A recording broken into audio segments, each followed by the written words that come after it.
नमस्कार, स्वागत है आप सभी का कार्यक्रम समागम में।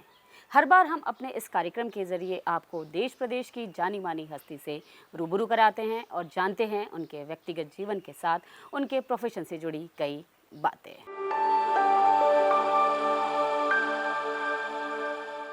आपने बचपन से ही विक्रमादित्य के बारे में कई कहानियाँ सुनी होगी, इवन दादी नानी की ज़ुबानी भी सुनी होगी। सिंहासन बत्तीसी जैसी कहानियाँ धारावाहिक दूरदर्शन पर देखे होंगे।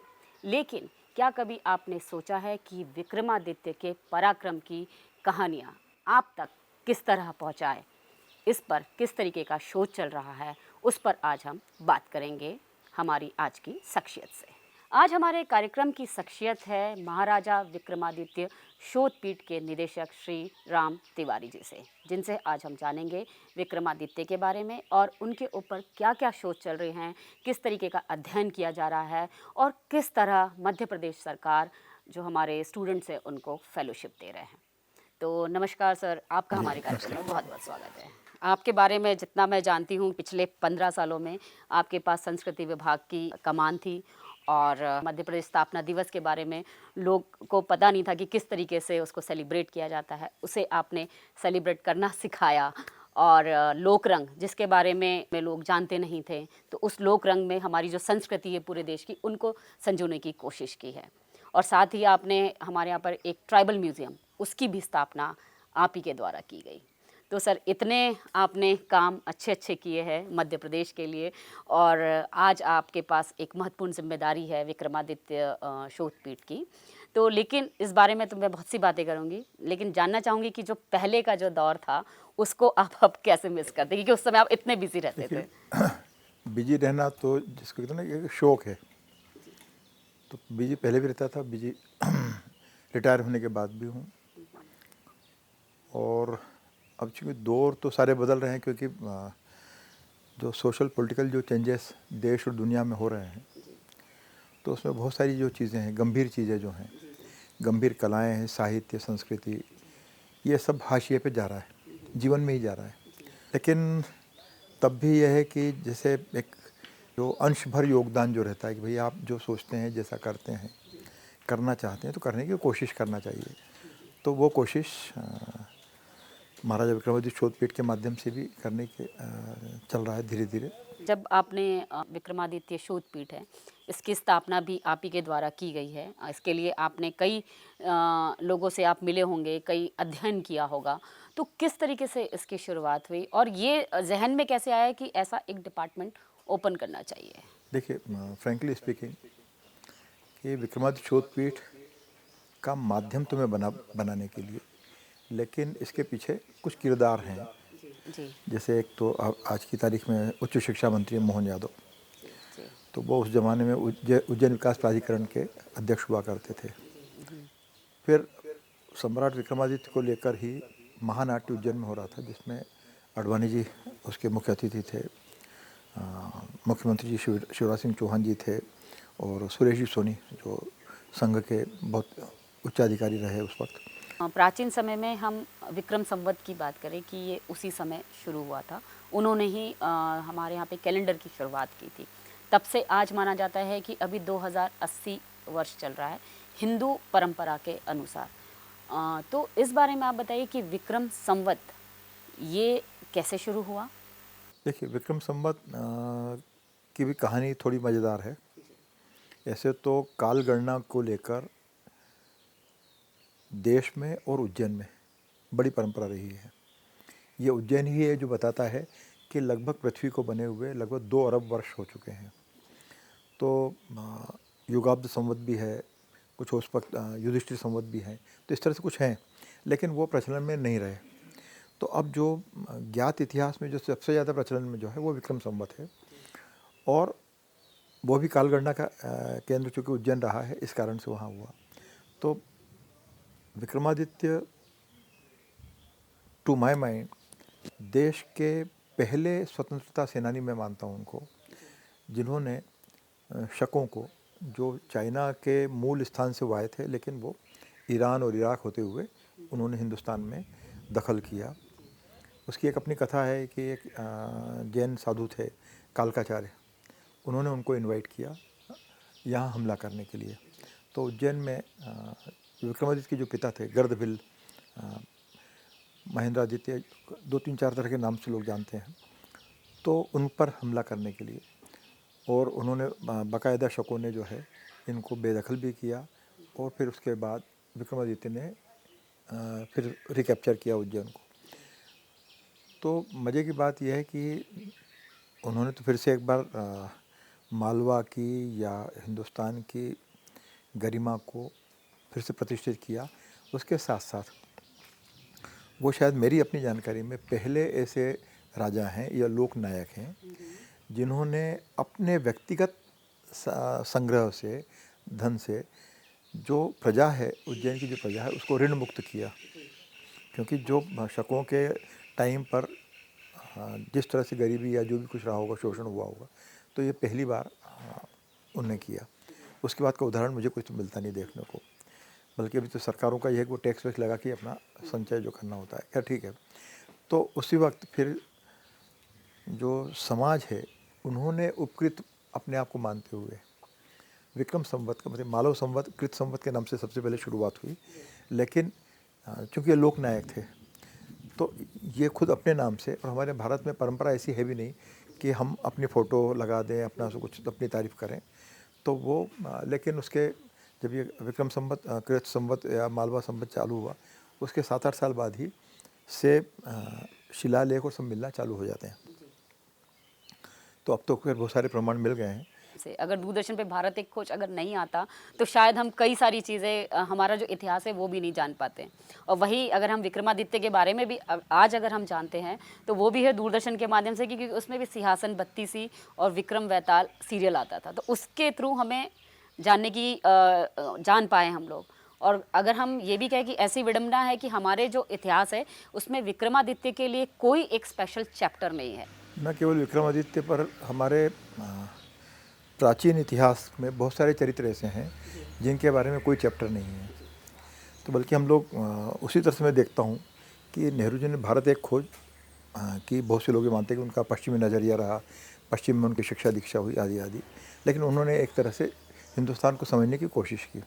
तो इसी क्रम में जैसे महाराजा विक्रमादित्य को लेकर जब काम करने की बात आई, तो मेरे सामने चुनौती इस बात की थी कि विक्रमादित्य को हम, मैं तो खैर उज्जैन के ही रहने वाला हूँ, तो हम लोग तो मानते थे कि हाँ विक्रमादित्य हैं, लेकिन हम उनको पहचानते थे वही सिंहासन बत्तीसी या तोता मैना या वेताल पच्चीसी आदि माइथोलॉजिकल चरित्रों के कारण। और हम जैसे हम पुराने इतिहास पर हम भरोसा नहीं करते हैं, हम मानते हैं कि कपोल कल्पित ज़्यादा है वो, ऐसे ही विक्रमादित्य को भी हमने मान लिया कि ऐसा चरित्र जो हुआ नहीं है, लेकिन कर लें। लेकिन धीरे धीरे करके जो प्राचीन इतिहास और सबको लेकर जब जानकारी इकट्ठा करना शुरू की, तो पता चला कि नहीं, वो आदमी तो वास्तव में चरित्र है। लेकिन इसके साथ साथ जो अंग्रेज़ जब आए हैं, तो वो भी कोई भले लोग नहीं थे, बल्कि अंग्रेज़ों का भी उतना ही हिंसक इतिहास रहा है। दुनिया में शायद उन्होंने किसी भी सभ्यता को बख्शा नहीं है, चाहे वो रेडिएंडेंस की बात करें हम, चाहे माया कल्चर की हम बात करें, इनका कल्चर की बात करें, या अरब में और तमाम जगह जो हम लोग देखते हैं, तो वो सब भी, उनके भी हाथ उस तरह से खून से रंगे हुए हैं। तो हम लोगों ने अब खोज करने की कोशिश की, और अब तो बहुत सारी चीज़ें हमारी जानकारी में आने लगी हैं, और पुरातात्विक प्रमाणों के रूप में भी, वांग्मय के या साहित्य के जो साक्ष्य हैं उनके ज़रिए भी, और ये जो नई जो खोजें जो तरीके चालू हुए हैं, नासा ने जिसको हाथ में लिया है, तो तारामंडल के माध्यम से भी और ज़मीन के उत्खनन के माध्यम से भी।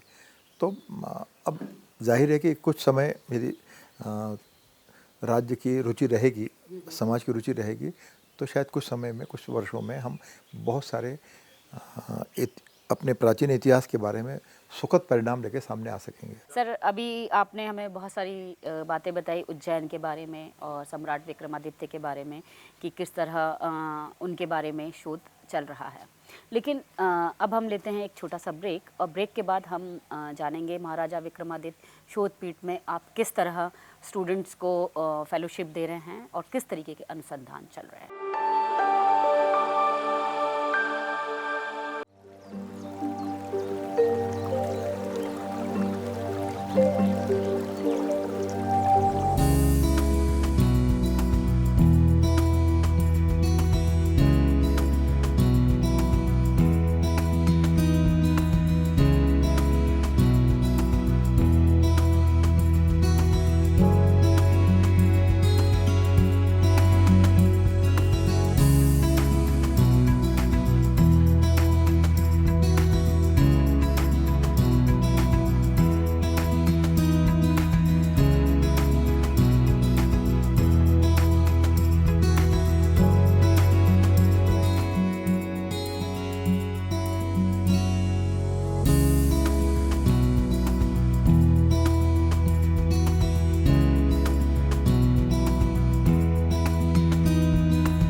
ब्रेक के बाद आपका फिर से स्वागत है।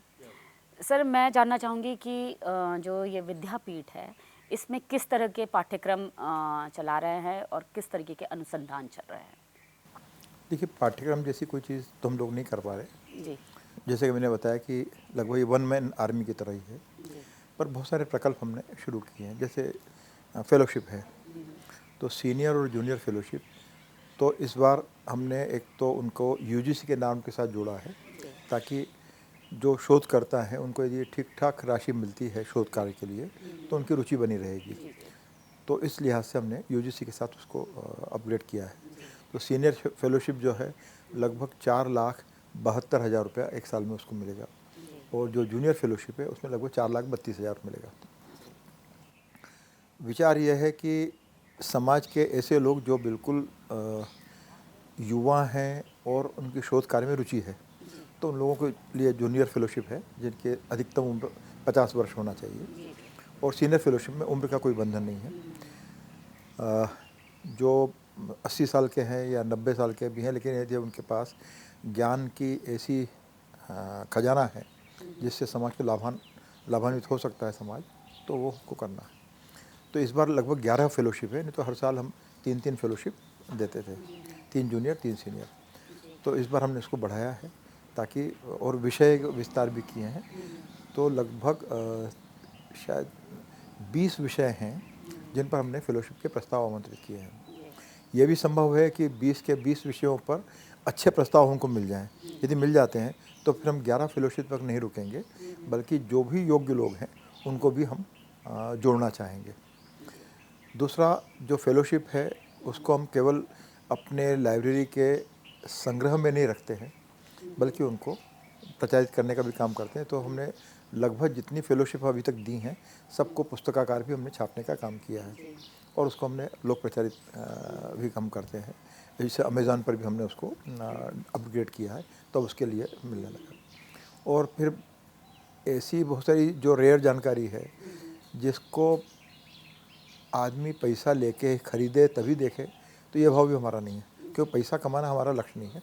हमारा लक्ष्य यह है कि ज़्यादा से ज़्यादा ज्ञान जो है, जानकारी जो है सोसाइटी तक पहुँचे। तो जैसे मैंने जिक्र किया था विक्रम स्मृति ग्रंथ का, या और जो दुर्लभ पुस्तकें हैं, उसको हमने देश की जितनी लाइब्रेरीज़ हैं, लगभग 700-800 लाइब्रेरीज़ हैं, उन सबको हमने फिर फ्री ऑफ कॉस्ट में भेजा है, ताकि वहाँ पर जिनको भी फिर अध्ययन आस्वाद करना है वो देख सकें। फिर तीसरा, जो खोज हो चुकी है, जो बहुत सारे कोश हैं, बहुत सारी जो जानकारी है, तो उसको लेकर हमने यूट्यूब चैनल की सीरीज चालू की है। तो अभी तक साल भर में लगभग 192 प्रोग्राम हम लोग अपलोड कर चुके हैं, और मेरे लिए संतोष की बात है कि लगभग 30 लाख के आसपास हमारे व्यूअर्स हैं, और लगभग 8,500-9,000 सब्सक्राइबर। दूसरी बात यह कि केवल वो हिंदी में नहीं है, हिंदी में तो हम प्रोग्राम बनाते ही हैं, लेकिन देश की और दुनिया की लगभग 25 जो प्रतिष्ठित भाषाएं हैं, अरबी में भी है, जापानीज़ में भी है, कोरियन में है, तो अंग्रेजी में है, चाइनीज़ में है, तो आदि आदि आदि वो भी हम लोग कर रहे हैं।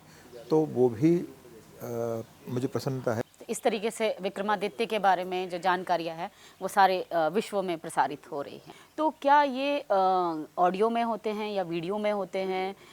उसमें कैरेक्टर्स को लेकर आप बनाते हैं? बिल्कुल। तो जैसे अभी भारत विक्रम में मैं 4 तरह के फॉर्मेट में काम कर रहा हूँ। एक विक्रम संवाद के नाम से उसमें एक सेगमेंट है, जिसमें देश और दुनिया में जो आर्कियोलॉजिकल जो अन्वेषण हो रहे हैं, उत्खनन हो रहे हैं, नई किताबें जो आ रही हैं, या पुरानी बहुत महत्वपूर्ण किताबें जिनके बारे में लोग कम जानते हैं, तो उन सब का हम परिचय कराना हम कोशिश करते हैं।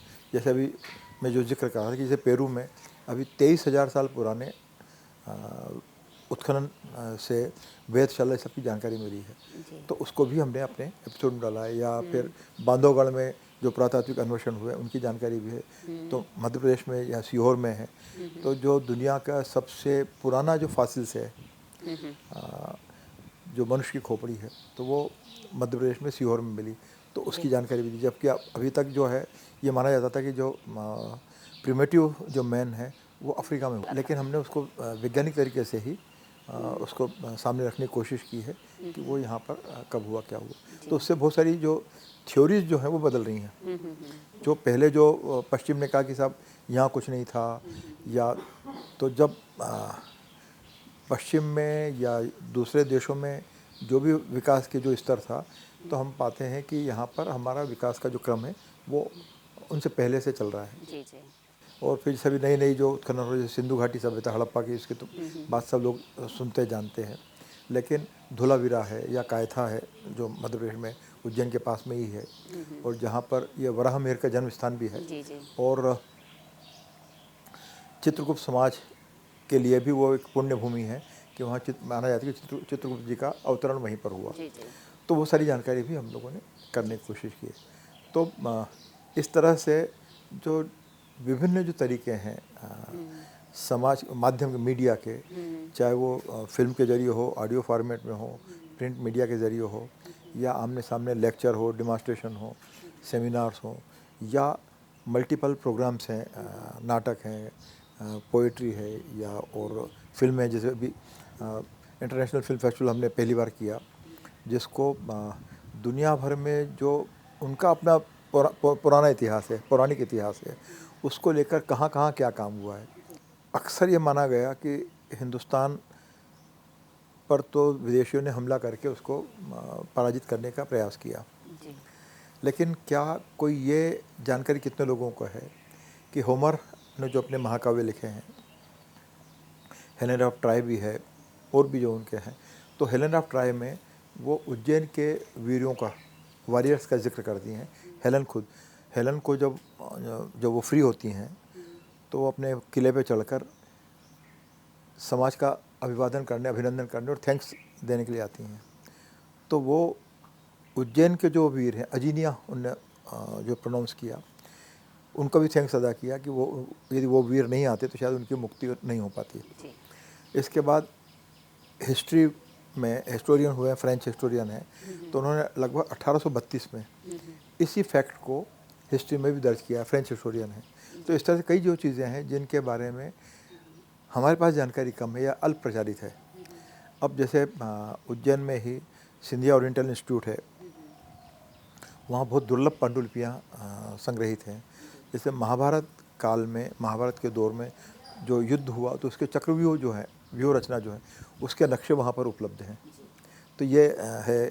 या वेदांग ज्योतिष का, माने जो पहले वेदांग ज्योतिषी हैं लगध, जो कश्मीर के रहने वाले थे, और वो उज्जैन में आकर उन्होंने विद्या अध्ययन किया सांदीपनि आश्रम में, तो उनका जो संग्रह है वो वहाँ पर मिला है। या अगस्त संहिता, महर्षि अगस्त के बारे में जो संहिता है वो उज्जैन में मिली है। तो ऐसे तमाम जगह तो हमने शोधपीठ तो अपनी कोशिश कर ही रहा है, लेकिन शोधपीठ के अलावा दुनिया में, हिंदुस्तान में बहुत से लोग हैं जो इसको लेकर गंभीर हुए हैं और काम कर रहे हैं। जी, तो सर विद्यापीठ में जैसे शोध का जो कार्य किया जाता है, क्या इसके लिए कोई अलग से विंग है जो इस शोध कार्य को जारी रखती है, या इधर उधर भारत में हो या विदेशों में जाके उस शोध कार्य को करती हो, ऐसा भी नहीं, कुछ? देखिए क्या है, जैसे मैंने कहा कि ये तो वन मैन आर्मी है। वहाँ शोधपीठ में केवल एक आदमी की नौकरी है, वो है डायरेक्टर के रूप में मेरी। इसके अलावा हमारे पास कोई बंदा नहीं है। तो अब सरकार पद भरे, फलाना करे, तो एक लंबी प्रक्रिया है, और मैं चूँकि सरकार में रहा हूँ तो मुझे मालूम है कि कितना दुष्कर कार्य वो है। तो हमने तो जो जहाँ पर है, ओपन सोसाइटी में जो टैलेंट है उसको से हम कैसे एसोसिएट हो जाएं, या उसको हम कैसे जोड़ लें, इसकी हमने कोशिश की है। और यही फेलोशिप का एक तरीका है, और यही हम इवेंट के रूप में, जैसे अभी हमने विक्रमोत्सव में ही विक्रमादित्य को लेकर जो लोक परंपरा में, तो कन्नड़ में भी उनकी लोक कथा मिलती है, मणिपुरी में मिलती है, पाकिस्तान की जो पंजाबी है, लहंदी पंजाबी, तो वहाँ उसमें भी हमने किया हुआ है। उर्दू में किया है, फ़ारसी में उनके नशिस्त मिलती है विक्रमादित्य को लेकर, तो वो हमने इकट्ठा करके और उसको हम प्रकाशित भी कर रहे हैं और उसको परफॉर्म भी कर रहे हैं, ताकि यदि किसी के पास पढ़ने का समय नहीं है, और जाहिर है कैसे पढ़ने की हैबिट अब लगातार कम हो रही है, तो हम अलग अलग तरीक़े से, चाहे फिल्मों के ज़रिए, चाहे नाटकों के ज़रिए, या सभा सेमिनार के ज़रिए हम पहुंचाने का काम करने की कोशिश कर रहे हैं। तो सर जैसे विक्रम उत्सव की आपने बात करी, वो तेलंगाना के हैदराबाद में संपन्न हुआ, तो इसका क्या उद्देश्य था वहाँ करने का? देखिए, मज़ेदार है कि विक्रमादित्य, जिनको हम सार्वभौम सम्राट या चक्रवर्ती सम्राट कहते हैं, और उनके राजकाज के बारे में जानकारी हमको मिलती भी है, नक्शे भी मिलने लगे, बहुत से लोग उसको प्रचारित भी कर रहे हैं। तो और जैसे कि हमने जब नाटक हमने करना शुरू किए तो हमको मणिपुरी से सबसे जानकारी मिलने लगी, तो जाहिर है कि उनका विक्रमादित्य का प्रभाव वहाँ रहा होगा, चाहे वो फिजिकल रहा हो या लोक परंपरा के माध्यम से रहा हो। तो हमने कोशिश ये की कि हम विक्रमादित्य की परंपरा को लेकर, उनके जानकारी को लेकर नाटकों के ज़रिए, सभा सेमिनार के ज़रिए दूसरे राज्यों में भी जाएं, जहाँ जहाँ विक्रमादित्य के बारे में माना जाता है कि इनका संबंध यहाँ रहा है। जैसे हमने आगरा में सेमिनार किया, मथुरा में हम करने वाले हैं, पुणे में हम करने वाले हैं, पर इसे हैदराबाद में, तो हैदराबाद में एक सिंहासन बत्तीसी में और बेताल पच्चीसी में भी जानकारी मिलती है और भविष्य पुराण में मिलती है कि वहाँ जो सातवाहन राज परंपरा रही है, तो उसके साथ इनके दोस्ताना संबंध रहे हैं। और संस्कृत में एक शब्द है करद, कि हमने आपको पराजित नहीं किया, लेकिन आपने हमारी नेतृत्व स्वीकार कर लिया, तो आप अपने स्वतंत्र हैं और आप अपना जो करना है, और जहाँ हमारी मदद की ज़रूरत है हम आपके साथ हैं, और जहाँ हमको आपकी मदद की ज़रूरत है हम आपके साथ। तो हिंद मैंने अभी तक अक्सर ये माना जाता था कि जैसे वो दक्षिण और उत्तर की जो खाई है वो लगातार बढ़ रही। तो हम लोगों ने विचार किया कि जब इतिहास में आज से 2000 साल पहले जब हमने एक दोस्ताना भाईचारे के संबंध, बंधुत्व के संबंध बनाने की कोशिश की, तो उसको भी उजागर करना चाहिए। तो इसी सिलसिले में हैदराबाद में हम लोगों ने किया है। तो बावजूद इसके कि तेलंगाना जो है, आंध्र प्रदेश जो है, ये लगभग गैर हिंदी भाषी क्षेत्र हैं मोटे तौर पर, लेकिन वहाँ हमको दर्शकों का अच्छा प्रतिसाद मिला। तो एक तो ये था कि भाई महानाट्य की शैली में कि जिसमें हाथी घोड़े भी हैं, ऊँट भी हैं, सारी चीज़ें हैं, तो वो भी एक नवाचार है। और इसके साथ साथ जो नए डिजिटल प्रयोग हैं नाटक के साथ साथ, तो वो सब ने किया। तो वो लगभग हैदराबाद के लोगों का पहला अनुभव, जबकि हैदराबाद देश की शायद सबसे बड़े फिल्म निर्माण के क्षेत्र में है और हिंदी सिनेमा से तो बहुत आगे उनका काम है, लेकिन हमको ये अच्छा लगा और उसने हमको ताकत दी कि वहाँ 3 दिन में लगभग 25,000 लोगों ने हम उसको विटनेस किया। इसके साथ साथ नाटकों के साथ साथ फिर हमने विक्रमादित्य की प्रदर्शनी, उनके सील्स एंड पाइन्स की प्रदर्शनी, जो आर्कोलॉजिकल जो जानकारी मिली है, या ऋषि वैज्ञानिक परंपरा की जो है वो प्रदर्शनियाँ भी की, जिसका लोगों ने लाभ उठाया। अलग अलग तरीके से ये विद्यापीठ काम कर रहा है। तो सर अब आगे आपकी क्या फ्यूचर प्लानिंग है, किस तरीके से, और आप आगे कुछ नया करना चाह रहे हैं? देखिए, ये जो चीज़ें हैं, फेलोशिप हो या पठन पाठन का जो कार्यक्रम है, शोध का जो कार्य है, ये तो करते ही रहना है और ये बढ़ेगा भी सही। इसके साथ प्रकाशन की संख्या भी हम बढ़ा रहे हैं। एक जर्नल भी हम लोग छापते हैं, जो पहले साल में 1 बार या 2 बार छपता था, उसको हमने क्वार्टरली करने का प्रयास किया, जिसमें गंभीर शोध के लेख जो हैं प्रकाशित हों। इसके साथ साथ ये फिल्मों का हमने क्रम बढ़ाया है, तो जैसे साल भर में लगभग 192 प्रोग्राम हम लोगों ने अपलोड किए हैं, और जल्दी ही हम किसी नेशनल चैनल पर ऋषि वैज्ञानिक परंपरा को लेकर फिल्म प्रस्तुत करने जा रहे हैं। तो ये तो होगा ही, फेलोशिप का काम भी बढ़ेगा, और हमारी कोशिश होगी कि न केवल देश में, बल्कि यदि मान लीजिए विदेश में भी कोई भारतीय ज्ञान परंपरा को लेकर कोई काम कर रहा है या करना चाहता है, तो हम उनको भी जोड़ें, क्योंकि जैसा कि हम कहते हैं वसुधैव कुटुंबकम, तो हमको जितना ज्ञान जहाँ से भी मिले हमको लेना चाहिए। और उज्जैन में हमारा, चूँकि उज्जैन ही मूल कर्म क्षेत्र हम लोगों का है, शोधपीठ का भी, और विक्रमादित्य की नगरी भी वो रही है, तो वहाँ शोधपीठ जो है लगभग 3 नए म्यूज़ियम की स्थापना कर रहे हैं। इसके अलावा आर्कियोलॉजी वाले भी कर रहे हैं, तो 4 उनके हैं और 3 हमारे हैं। तो ये जो हमको नई बिल्डिंग हमको मिली है, बिरला भवन, उसमें लगभग 7 म्यूज़ियम साल 1.5 साल की अवधि में सामने देखने को मिलेंगे। तो उसमें विक्रमादित्य भी है, उनकी जो नवरत्न परंपरा जो है उस पर वो है, ऋषि वैज्ञानिक परंपरा पर है, पुराने इतिहास को लेकर है, क्योंकि अक्सर जो पुराणों में गल्प मान के लोगों ने लगभग छोड़ दिया है, तो उसकी मिस्ट्री क्या है। तो आदिवासी लोक कला परिषद ने लगभग 5,000 चित्रों का चित्रांकन का काम किया है, तो वो त्रिवेणी संग्रहालय में उसको स्थापित करने जा रहे हैं। तो इस तरह से संस्कृति के जो अलग अलग जो संगठन हैं, संस्थाएं हैं, वो मिलजुल के उज्जैन में कुछ अच्छा करने की कोशिश कर रहे हैं। आपका बहुत बहुत धन्यवाद कि आप हमारे इस कार्यक्रम में आए और आपने विक्रमादित्य के बारे में जो शोध कार्य चल रहा है, जो फेलोशिप चल रही है, उस बारे में आपने बताया कि किस तरीके से पूरे भारत में और पूरे विश्व में विक्रमादित्य के पराक्रम को, विक्रमादित्य के बारे में जो अनुसंधान किए जा रहे हैं, उस बारे में आपने जानकारी दी। नमस्कार, आपने सुन लिया। तो आज के कार्यक्रम में बस इतना ही। अगले हफ्ते हम फिर हाजिर होंगे किसी और नई शख्सियत के साथ। तब तक मुझे और मेरी पूरी टीम को दीजिए इजाज़त। नमस्कार।